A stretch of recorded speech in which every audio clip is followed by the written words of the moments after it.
Hi, this is James. This is the Orange and Black Dude channel. Glad you could be here with us. My air conditioning still doesn't work, and the new unit is not here yet.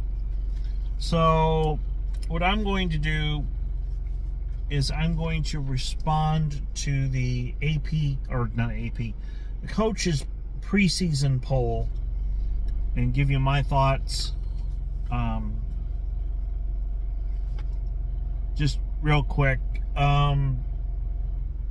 Houston at 25. I can see that.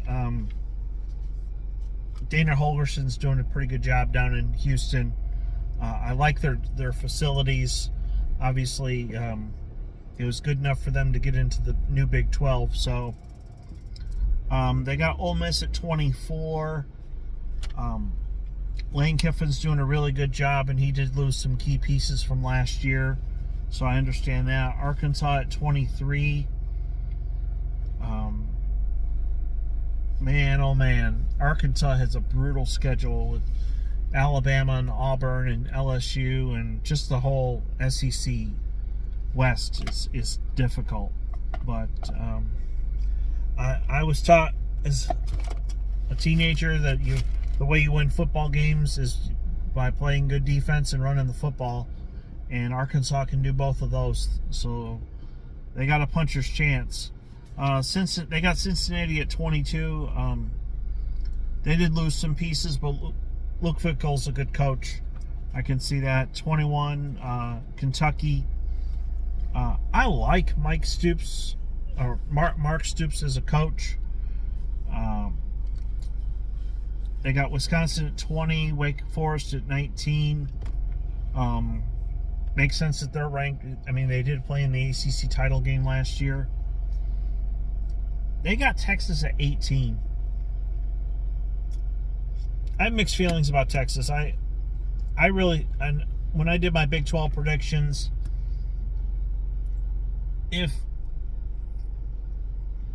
I think Texas, in order to succeed, is going to have to do what Oklahoma State did last year.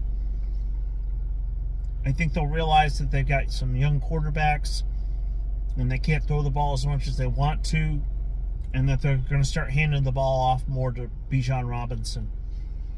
In my opinion, he is the best running back in the Big 12. If Texas wants to win, they're going to have to give him the ball more. So they have a lot of potential, but if Sarkisian doesn't modify his offense to fit his personnel, they'll be 7-5 again. Miami at 17. I think they're on the rise. Pitt at 16. Obviously the defending ACC champs. USC at 15, I don't know. I mean, yeah, they got a lot of people in the transfer portal. Yes, they got Caleb Williams from OU, and he is a blue chipper. There's no doubt about it. He's a tremendous athlete. He's got tremendous talent. Can Lincoln Riley use him to his full potential? Well, depending on how much he improves compared to where he was at OU, that will determine how high the ceiling is for the Trojans. Michigan State at 14. I applaud them for giving their coach a long-term deal. It would be very tempting for him to leave and go to a bigger school, but Michigan State has all the components, good facilities, consistent recruiting classes, where they could be a contender for the Big Ten every year if they want to be. NC State's at 13. I do think they're improving. Oregon's at 12. Now, they just lost their, Cristobal. But Oregon's got tremendous facilities. I can see why they're at 12. The polls have Oklahoma State at 11, and I get it. I understand. And they got Baylor at 10. I get that. Technically, Baylor is the defending Big 12 champions. So I would put Baylor ahead of Oklahoma State at the preseason, because they did win the Big 12 title game. It wasn't by much, but they won. And the thing that there's a couple things that people seem to forget. Number one, Derek Mason coming in as defensive coordinator, he's learning the system that's already in place and tweaking it as he goes. It's not like he's revamping the entire system. So that's not going to hurt Oklahoma State as much. And I'll explain that, go into more detail about that tomorrow, because Golden Blue Dude has them at 22. And no, I do believe that the Oklahoma State should be a top 15 team, especially with the defensive line. And you have, oh my gosh, my mind just went blank. One defensive end coming back. It'll come back to me. But clearly Oklahoma State's defensive line is going to be good. I should have brought my Phil Steele magazine out here with me. But they're going to be very good.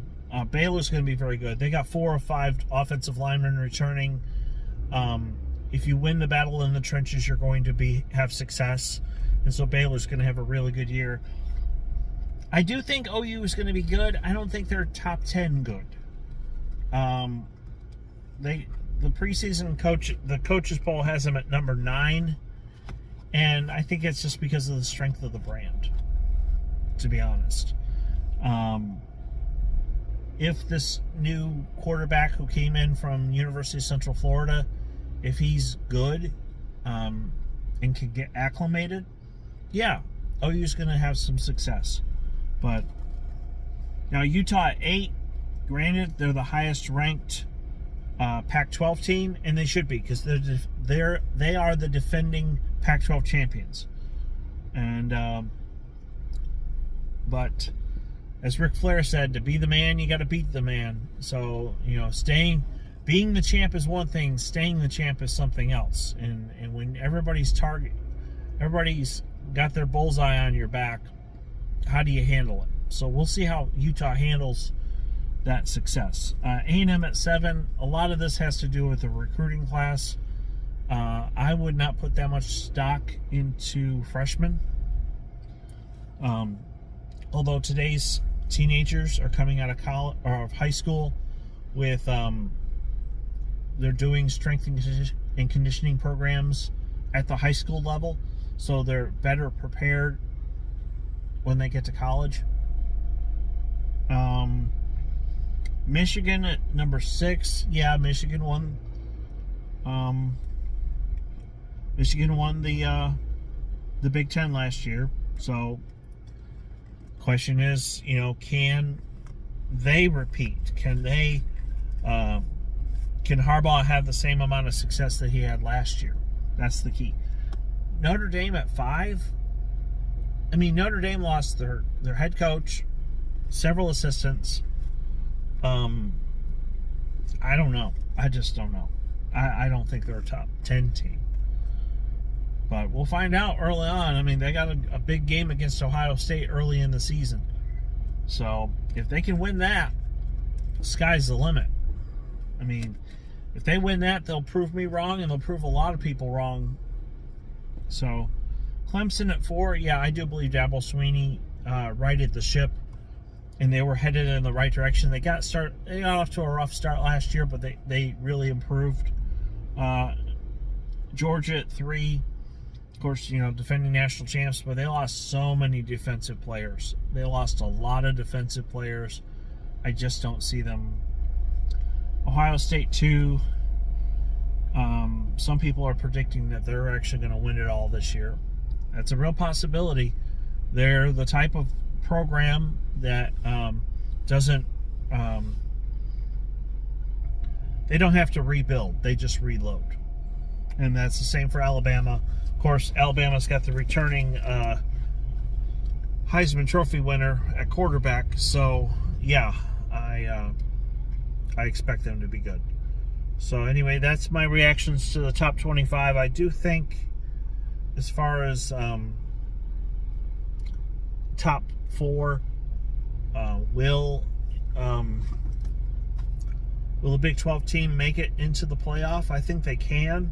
I don't think it's going to be Alabama and Georgia from the SEC. I don't think Georgia's that good. They lost too much on their defense. Last year's defense was very, very good. Some people are saying one of the best of all time. I don't know about that, but they're definitely really, really good. So I'm excited. We're less than a month away from college football. And so tomorrow I'm going to respond to Golden Blue Dude's top 25. And I have a real problem with where he put Oklahoma State. But that's okay. I mean, I don't think he has West Virginia high enough either, to be honest. The coaches didn't rank West Virginia, and I think that's a mistake. I think they're going to be good with JT Daniels. So anyway, thank you for watching. Please, if you're new, please hit like and subscribe. And I hope you have a great day. Bye.